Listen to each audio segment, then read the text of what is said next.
So we're going to start this today, and then hopefully finish it tomorrow. And this is our last unit, 3.3G, quadratic application. So basically, we're taking our polynomial functions and applying them to real world situations, okay? So here is our first problem. It says Texas Instrument has found that the revenue produced by selling TI-84 graphing calculators is a function of the price P dollars per unit. According to the equation, R of P equals negative 150 P squared plus 21,000 P. What's going to happen here? It wants us to find the domain, the range, a graph, create a graph, and then we're looking for what is the maximum revenue. What should they charge to receive their maximum revenue, and what is the maximum revenue they can receive? Okay, so the key thing here is we're looking for a maximum. What do we say the maximum is of a graph? It's the highest point, but it's where it increases and then it decreases, right? That's where our maximum exists. So that's what we're going to be graphing to find is the maximum, which is what you've done before, just not in a real world problem situation. Does that make sense? Okay. So we're going to go to our calculator. In our calculator, instead of P's, what do we have to put? X. If you said X, good job. So I have negative 150X squared plus 21,000X. Okay. Oh no, this looks weird. What do? I quit. I say this is broken and something's wrong, and I quit. No, you don't. No. That's not what you do. You either have the choice to zoom out and see what's happening. Zooming out, it's kind of helping me. Okay, zooming out kind of helps me. It lets me know how wide my x-axis is. Do we see that? So my x-axis is from 0 to 140. Okay. I still don't know where the maximum is. I can keep zooming. Oh my gosh, it's just gonna end up looking like a, oh no, it didn't help to zoom. So what that means is that I need to actually change my window. Okay. So to change your window using Desmos, you have this little tool guy, right? This tool, and you're gonna click here. So to change my x-axis view, I'm going to say, what do I want my x-axis to be from? Well, I don't want it to be all the way to negative. I'll put it at -2. I don't need it to be all the way at 141,000 because it told me what was my maximum there. On the X, what do we get? 140. So let's be 160 and give us a little room.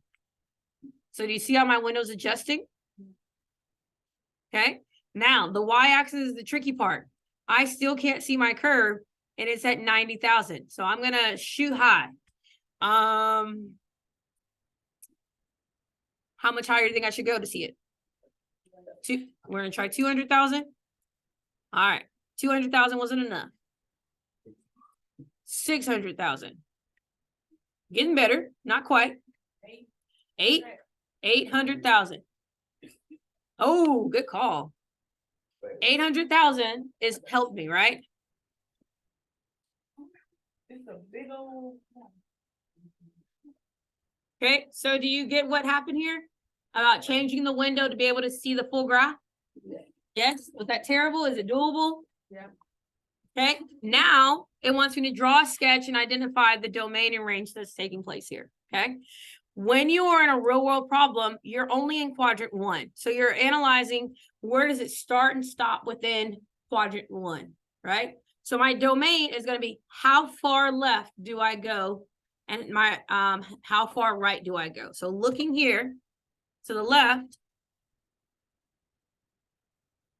we are at 0. To the right, we're at 140. So my domain is going to be from 0 to 140. Agreed? Yeah. So I'm going to write that down. Domain is from 0 to 140. My range is how low can I go on the y-axis up to the highest I can go. So lowest is 0. My highest is 735,000. So my range is going to be from 0 to 735,000. I made a mistake. These should be brackets because they're part of the graph. They're brackets. brackets. Okay, and then here we're from 0 to 750,000, right? So I'm going to draw a sketch modeling this 0, 0. I'm going to have this bad boy over here at 140. I'm going to go all the way up here to what I call 750,000. And it looks like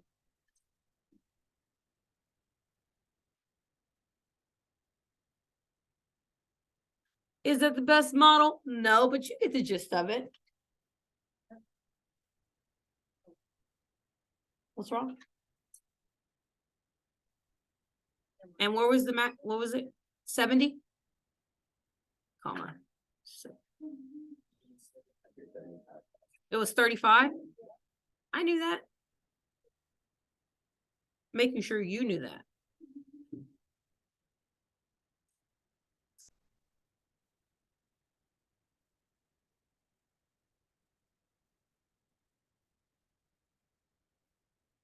All right, so let's answer some questions. So it says, what should TI charge for the calculator in order to maximize revenue?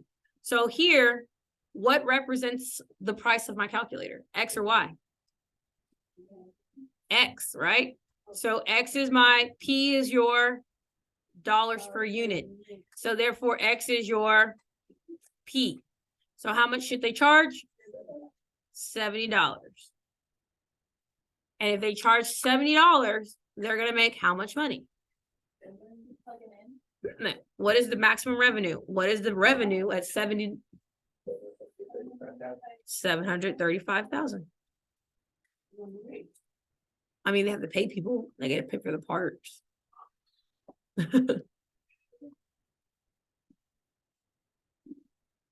Okay. So now that we're here, it wants to know, okay, well, what if they charge $100? Now we're going to go plug it in, right? So if they charge $100, so now we're looking at revenue of 100. What is that going to look like?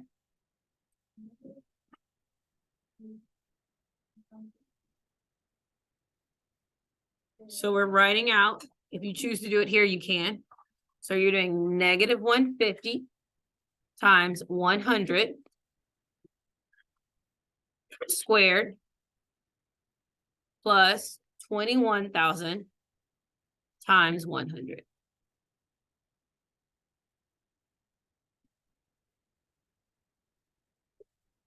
So if they charge only 100, they're only going to make what?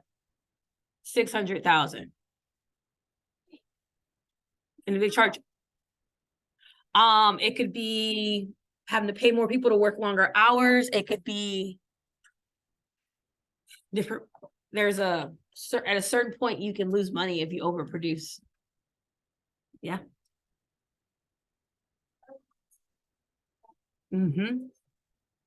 So therefore they would only make how much? 600,000. Okay. It wants to know at what other number of P, so R of P would also equal 600,000. You need to go to the other side, right?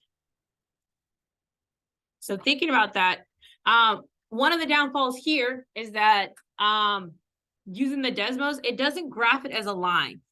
But if we were using, like, it doesn't just have a 100, like a line that's going through 100 where you can see it, and it would be able to, you'd be able to say, oh yeah, I can see it. But if I wanted to type in, maybe it will. I don't think it does. I'm pretty sure it doesn't. It doesn't. I thought maybe it would do it, but we can click on it and see. So if we can kind of see at where?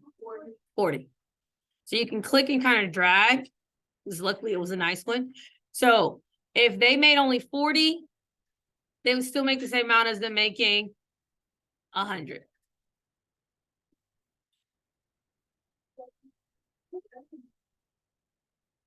So R of 40 also equals 600,000. Okay, so this section is about real world problems and using technology to model and analyze them. How do we feel? Was it terrible? Okay, I think it's pretty doable, so we'll keep practicing tomorrow with it. Again, this is our last unit. In 3.3. Okay. Yeah, and those are our last unit of 3.3. We have 3.4 next. So we'll finish this tomorrow. On Wednesday, we're gonna have a Socratic review. And then on Thursday, you take your test. Okay. I hate to, because I've been passing my test